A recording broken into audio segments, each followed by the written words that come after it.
দুপুরের সংবাদে আপনাকে স্বাগতম। প্রথমে জানিয়ে দিচ্ছি সংবাদ শিরোনাম। স্বাভাবিক মূল্যবৃদ্ধির মধ্যেই এবার এলপিজি গ্যাস সিলিন্ডার বিক্রি বন্ধ রেখেছে ব্যবসায়ীরা। সকাল থেকে সারা দেশে বন্ধ রয়েছে সিলিন্ডার বিক্রি ও সরবরাহ। এতে চরম দুর্ভোগে পড়েছেন ভোক্তারা। খুচরা পর্যায়ে কোনো দোকানেই মিলছে না সিলিন্ডার। হোটেলগুলোয় বিকল্প উপায়ে রান্নার কাজ চালু রাখলেও অনেক বাসাবাড়িতে জ্বলছে না চুলা। মতো পোস্টাল ব্যালটের মাধ্যমে ভোটাধিকার প্রয়োগ করবেন প্রবাসী বাংলাদেশিরা। পাশাপাশি আইনি হেফাজতে থাকা ব্যক্তি, নির্বাচন সংশ্লিষ্ট এবং সরকারি কর্মকর্তা, আইন শৃঙ্খলা বাহিনীর সদস্যরাও ডাকযোগে ভোট দিতে পারবেন। এবার দুবার নিবন্ধনের সময়সীমা বাড়িয়ে সেটি শেষ হয় 5 জানুয়ারি। তবুও প্রচারণার অভাব এবং পুরো প্রক্রিয়া সম্পর্কে সুস্পষ্ট ধারণা না থাকায় জামালপুরের 70% প্রবাসী নিবন্ধন করেননি। স্বাধীনতার পর 54 বছর ভোট দেননি চাঁদপুরের 9টি গ্রামের নারী ভোটাররা। আধুনিকতার ছোঁয়ায় সব সুযোগ সুবিধা নিলেও নির্বাচন থেকে তারা দূরে। কথিত আছে, এক পীরের নির্দেশে সেখানকার নারীরা ভোট কেন্দ্রে যান না। যদিও প্রতি নির্বাচনেই তাদের ভোট দিতে উদ্বুদ্ধ করেন স্থানীয় জনপ্রতিনিধিরা। শীতে বিপর্যস্ত উপকূলীয় সাতক্ষীরার জনজীবন। বিপাকে নিম্ন আয়ের মানুষ। কনকনে ঠান্ডায় আগুন জ্বালিয়ে শীত নিবারণের চেষ্টা করছে শীতার্তরা। ভিড় বেড়েছে ফুটপাতের মোটা কাপড়ের দোকানে। দুস্থদের মাঝে এখন পর্যন্ত 15,000 শীতবস্ত্র, কম্বল বিতরণ করার কথা জানিয়েছে প্রশাসন। এবার শুনবেন বিস্তারিত। ভোটের যে বিষয়টা সেটি আসলে খুলনায় নেই, তবে এটি ঢাকাতে পালন হচ্ছে। খুলনার ব্যবসায়ীরা যেটা বলছে যে সরকারের যে নির্ধারিত দাম 1306 টাকা বা 7 টাকা, সেই টাকায় তারা আসলে গ্যাস কিনতে পারছে না এবং প্রতিটি গ্যাসই তাদের অধিক মূল্যে বিক্রি করতে হচ্ছে। শুধুই তাই নয়, যেমন কয়েকটি গ্যাস বসুন্ধরা গত 1 মাস ধরে বাজারে নেই। যমুনা কখনো থাকে কখনো থাকে না, নাভানা, জিএমআই এবং টিএমএস এই কোম্পানির গ্যাসগুলো দীর্ঘদিন ধরেই সরবরাহ নাই। অপরদিকে সেনা, লাভস, ওমেরা সহ কয়েকটি গ্যাস আছে দেখতে পাচ্ছেন। সেই গ্যাসগুলো মূলত 1320 থেকে 1360 টাকা পর্যন্ত দরে এই দোকানদারদের কিনতে হচ্ছে। এখানে যে সমস্ত সিলিন্ডার দেখতে পাচ্ছেন, এর সিলিন্ডার বেশি সংখ্যকই হচ্ছে খালি সিলিন্ডার। এগুলোতে আসলে গ্যাস নেই, কারণ খালি সিলিন্ডার নেওয়ার পর যে গ্যাস তাদেরকে আবার রিফিল করে গ্যাস দিয়ে যায়, সেটি আসলে না থাকার কারণেই খালি সিলিন্ডার এটি দোকানগুলোতে বেশি রয়েছে। এই দোকানে যিনি মালিক, তার সঙ্গে একটু কথা বলবো। খুলনার একজন বড় ব্যবসায়ী গ্যাসের যে ব্যাপারটা, আপনারা কেমন দামে কিনছেন, গ্রাহকরা কেন নির্ধারিত দামে দিতে পাচ্ছেন না? গ্যাস তো আপনার ওই বেশি দামে কিনা লাগতেছে, মানে সরকারি যে রেট, কোম্পানির ডিও রেট তার চেয়ে বেশি। এই জন্য আমি সরকারি রেটে গ্যাস বেচতে পারতেছি না, বেশি দামে কিনতেছি। দেখেন ওখান থেকে কিছু ধরে বিক্রি করা লাগতেছে, মানে আমাদের যে আপনার মানে বেশি রেট, এটা আমরা কারোর কাছ থেকে আমরা এটা নিচ্ছি না। আমরা শুনছিলাম রাব্বি, বেশি দামে কিনতে হচ্ছে কোম্পানিগুলোর কাছ থেকে, অর্থাৎ সরকার ঘোষণা দিয়েছে কিন্তু বাজার মনিটরিং নাই। সে কারণে ভোক্তারা ক্ষুব্ধ হয়েছে, সরকারের প্রতি আহ্বান জানিয়েছে বাজার মনিটরিংয়ের জন্য। দরজায় কড়া নাড়ছে ত্রয়োদশ জাতীয় সংসদ নির্বাচন। গ্রামগঞ্জ ছাড়িয়ে ভোটের হাওয়া বইছে বিদেশ বিভুঁয়েও। এবার প্রথমবারের মতো পোস্টাল ভোটের মাধ্যমে নিজ নিজ প্রতিনিধি নির্বাচনের সুযোগ মিলেছে প্রবাসী ও নির্বাচনী দায়িত্বপ্রাপ্তদের। সময় শেষ হলেও জামালপুরের বেশিরভাগ প্রবাসী নিবন্ধনের আওতায় আসেনি। নানাবিধি জটিলতায় নির্ধারিত সময়ের মধ্যে নিবন্ধন করতে পারেনি তারা। প্রসেসিংটা আমরা তো জানি না, আমাদের এটা যদি নলেজে থাকে তাহলে আমাদের অবগত করে দেয়, তা আমরা অবশ্যই ভোট দেওয়ার সামর্থ্য আছে আমাদের। এখনও অনেকে রেজিস্ট্রেশন করতে পারেনি, আমি নিজেও রেজিস্ট্রেশন করতে পারিনি, অনেকবারও টিকিট দিতে গিয়ে টিকিট ফেল হয়েছে। কী মাধ্যমে রেজিস্ট্রেশন করা লাগবে, কী মাধ্যমে দেওয়া লাগবে, এটা তো আমরা সঠিক নিয়মটা জানি না। দেখা যায় যদি এটা জানতাম তাহলে আমাদের জন্য খুবই সহজ হইতো। সামাজিক যোগাযোগের মাধ্যমে বা প্রবাসী সংগঠনের মাধ্যমে ব্যাপক প্রচারণা চালাতে পারতেন, অনলাইন নিবন্ধনের প্রক্রিয়াকে আরো সহজ এবং ব্যবহার বন্ধ করতে পারতেন।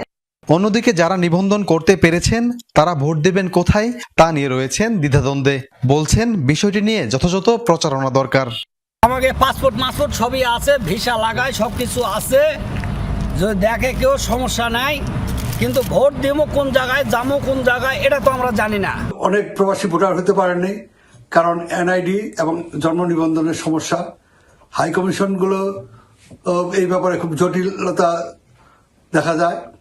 কারণ যদি সহজ করা হতো তাহলে অনেকেই এই এনআইডি এবং জন্ম নিবন্ধন করতে পারতো। আমি যখন স্টুডেন্ট অবস্থায় ছিলাম তখন একবার ভোট দেওয়ার সুযোগ পেয়েছি। তো এই চাকরিতে জয়েন করার পরে আসলে ভোট দেওয়ার সুযোগ হয়ই নাই।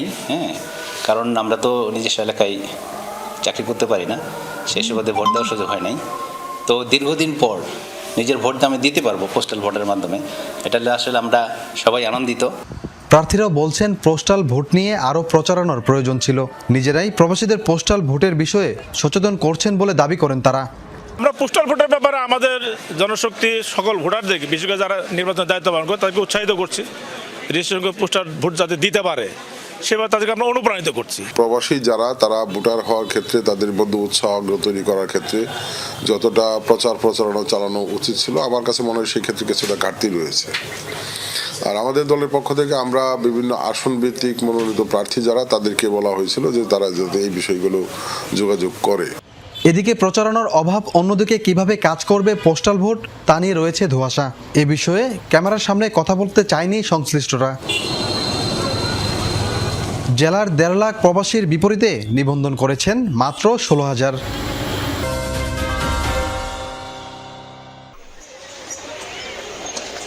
কথিত আছে ১৯৬৯ সালে ভয়াবহ কলেরা মহামারী হয়েছিল এই অঞ্চলে। সে সময় ভারতের জৈনপুর থেকে আসেন এক পীর। মহামারী থেকে বাঁচতে নারীদের পর্দা করার নির্দেশ দিয়েছিলেন তিনি। লোকমুখে ছড়িয়ে পড়া সেই নির্দেশ একসময় গুজব আকারে ডালপালার মতো বিস্তার লাভ করে যে ভোট কেন্দ্রে গেলেই ক্ষুণ্ণ হবে পর্দা। সেই থেকে গত ৫৭ বছর ধরে অজানা এক আতঙ্ক বয়ে বেড়াচ্ছেন এ অঞ্চলের নারীরা। শুনছি নাকি অনেক মহামারী হয়েছে, জৈনপুর হুজুরের নিষেধাজ্ঞা আছে, তার জন্য নারীদের ভোট দেওয়ার জন্য নিষেধ আছে। এখানকার মেয়েরা সবই করে, বাজার করে, সবই করে, কিন্তু ভোট দিতে চায় না, পর্দা নাকি নষ্ট হবে। ইসলামী দৃষ্টিকোণ থেকে পর্দা মেনে চলেন চাঁদপুর ফরিদগঞ্জ উপজেলার এই ৯ গ্রামের বেশিরভাগ নারী। পর্দার মধ্যে থেকেই দৈনন্দিন কাজ করার চেষ্টা করেন এখানকার নারী সমাজ। সুশিক্ষায় শিক্ষিত হচ্ছেন, আধুনিকতার ছোঁয়াও লেগেছে সব ক্ষেত্রে। শুধু ভোট কেন্দ্র থেকেই বিমুখ তারা। তবে কেবল মুসলিম নারীরা নন, মজার বিষয় এসব গ্রামের সনাতন ধর্মাবলম্বী কোনো নারীও ভোট দিতে যান না। 4 ফ্যামিলি না হিন্দু, আর সবাই তো মুসলিম, আমরা সজাচ্ছা। তো হেরা যদি না দেয় আমরা কিভাবে যাই? এখানে হুজুরে না করছে, এই জন্য আমরা এখানে কোনো মেয়ের ইয়াদের নাই, মেয়েদের ভোট নেই।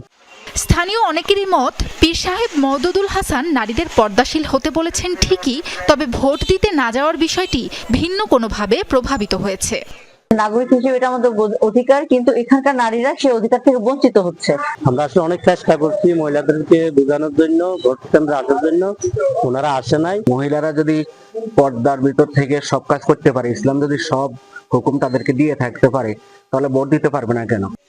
জেলা নির্বাচন কর্মকর্তা বলছেন, আসন্ন ত্রয়োদশ জাতীয় সংসদ নির্বাচনে নারীদের ভোট কেন্দ্রে আনতে উদ্যোগ নেওয়া হবে। এ বিষয়ে নির্বাচনের প্রার্থীদের কর্মসূচি রাখার তাগিদ দেন তিনি। তাদেরকে অতীতেও নির্বাচন কমিশনের পক্ষ থেকে বিভিন্ন সময় সচেতন করার চেষ্টা করা হয়েছে। এবছরও আমরা তাদের সাথে বসবো, তাদেরকে সচেতন করব। প্রার্থীরা বলছেন, বিগত নির্বাচনগুলোতেও নারীদের ভোটমুখী করার চেষ্টা করেছেন। এবারও বাড়ি বাড়ি গিয়ে নাগরিক অধিকারের বিষয়ে সচেতন করার চেষ্টা চলছে। নারীদেরকে আমরা সেইভাবে উদ্বুদ্ধ করতেছি এবং আমরা এখানে ওই কিছু যারা শিক্ষিত আছে তাদেরকেও আমরা নিয়ে আমরা সব এলাকায় কাজ করতেছি। ইনশাল্লাহ আমরা আসলে স্বতঃস্ফূর্তভাবে নারীদেরকে এবার বিভিন্নভাবে ভোট দেওয়ার জন্য আশ্বস্ত করতেছি। 16 নম্বর রূপসা দক্ষিণ ইউনিয়নে প্রায় 25,000 ভোটার, যার মধ্যে অর্ধেকই নারী।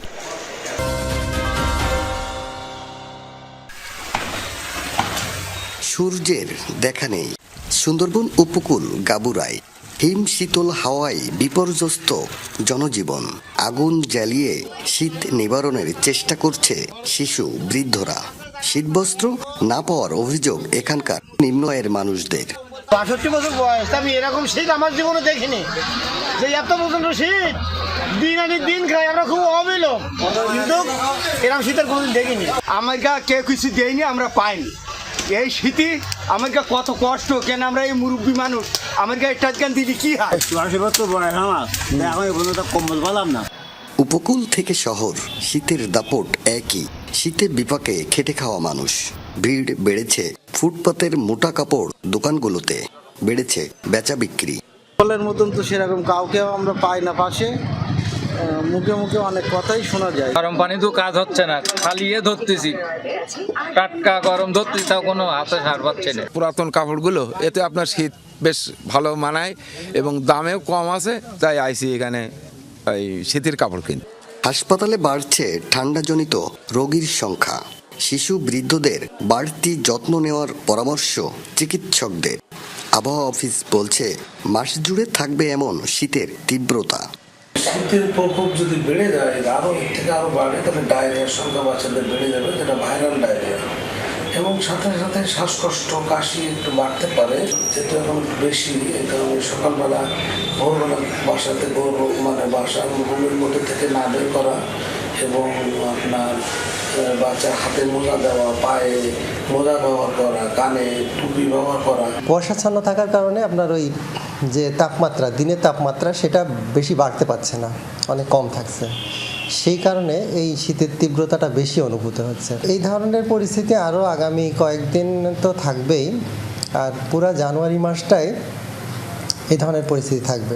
জেলায় দুস্থদের মাঝে 15,000 কম্বল বিতরণ হয়েছে। নতুন বরাদ্দ এসেছে 35 লাখ টাকা। আরও শীতবস্ত্র বিতরণ করা হবে বলে জানিয়েছেন জেলা প্রশাসক। ইতিমধ্যে আমাদের কাছে 35 লক্ষ টাকাও আছে। আমরা খুব বেশি দিন না, আমরা কয়েকদিন হলো এটার বরাদ্দ পেয়েছি। অতি দ্রুততার সাথে আমরা এই শীতবস্ত্রটা কিনে আমরা গরিব যারা আছে বা এই শীতে যারা অসহায় দুস্থ মানুষজন আছে তাদেরকে আমরা দিব। জেলায় এখন পর্যন্ত সর্বনিম্ন তাপমাত্রা রেকর্ড হয়েছে 8.8 ডিগ্রি।